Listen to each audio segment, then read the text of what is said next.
Donc, comme problème à l'intérieur des États, nous avons souvent les conflits ethniques, surtout comme un exemple illustratif, le conflit entre Hutu et Tutsi au Rwanda en 1994 qui a entraîné des milliers de victimes. Il y a également les problèmes religieux, surtout le cas du Nigeria peut être un exemple avec Boko Haram, qui sévit surtout au nord du Nigeria.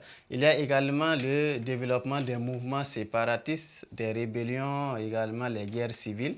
C'est le cas de la question Touareg au Mali. Question Touareg au Mali. Touareg au Mali depuis 1963, on peut dire jusqu'à nos jours. Depuis 1963 jusqu'à nos jours. Il y a aussi la guerre du Biafra. La guerre du Biafra en 1967 et en 1970. Il y a également le conflit au Zaïre, au Katanga. Le conflit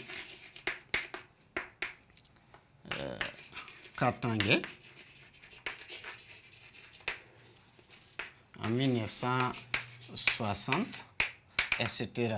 Donc, il y en a plusieurs problèmes. Les conflits ethniques, les problèmes religieux, le développement des mouvements séparatistes, des rébellions, les guerres civiles, et ainsi de suite. Et tous ces éléments-là, souvent, sont actionnés par des facteurs. Qu'est-ce qui entraîne souvent ces éléments-là? Il y a l'ingérence des puissances colonisatrices, des grandes puissances.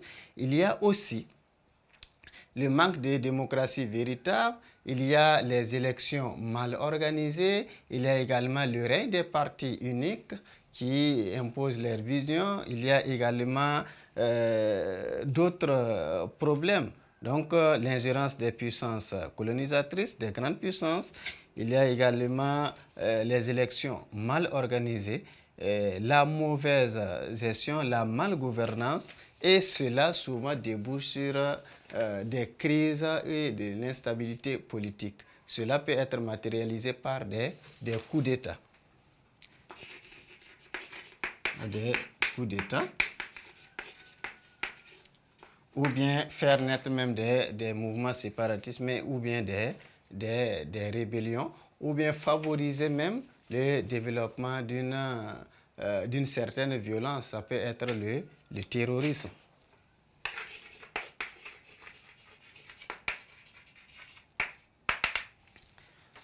Le Burkina, en termes de coup d'État, on peut être un exemple à ce niveau. Souvent, c'est la malgouvernance, souvent les élections mal organisées. En termes d'élections mal organisées, on peut prendre l'exemple de la Côte d'Ivoire où la crise a fait des milliers de victimes et cela est lié à un conflit à l'interne, un conflit politique lié à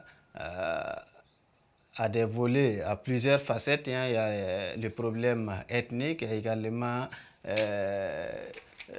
le développement de mouvements comme de la rébellion. Il y a également les coups d'État qui se sont invités. Donc c'est tout un ensemble de problèmes et cela contribue à rendre les États africains après les indépendances instables. Et l'instabilité politique ne favorise pas le développement. L'instabilité politique peut être une cause du sous-développement de nombreux territoires africains.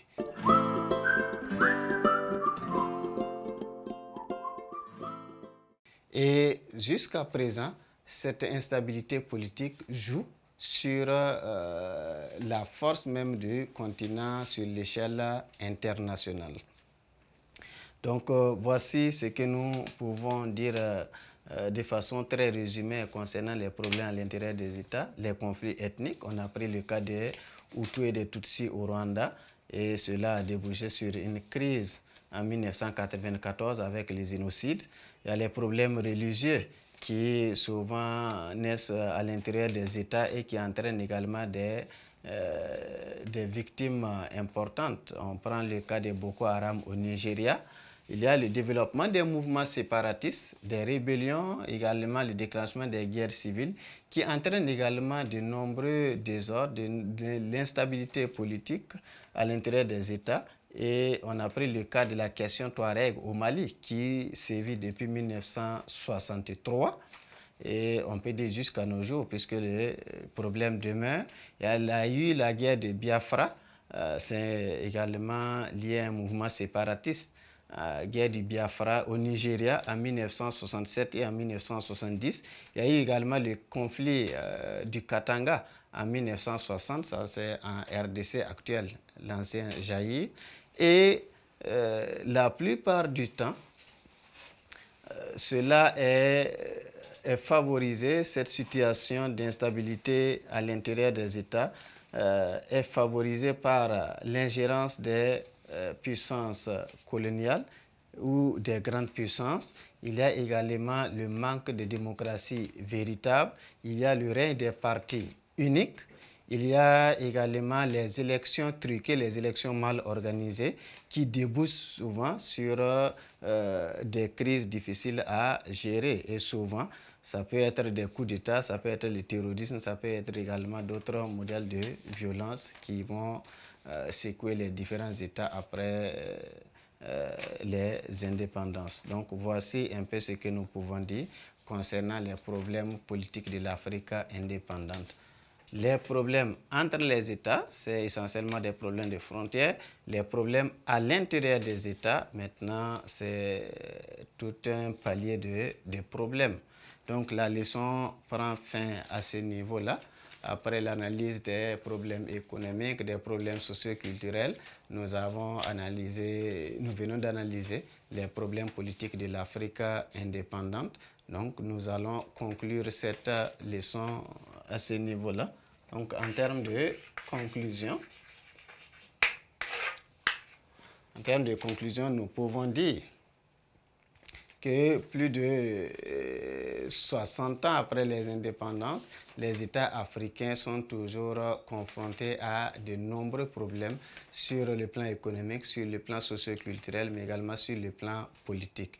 Et ces problèmes entraînent une instabilité importante en Afrique et cette instabilité ne favorise pas le développement du continent. Du coup, avec cette instabilité, le continent ne peut pas prendre une part active au niveau du concert des nations et cela va être un problème qui va encore renforcer le sous-développement des États africains.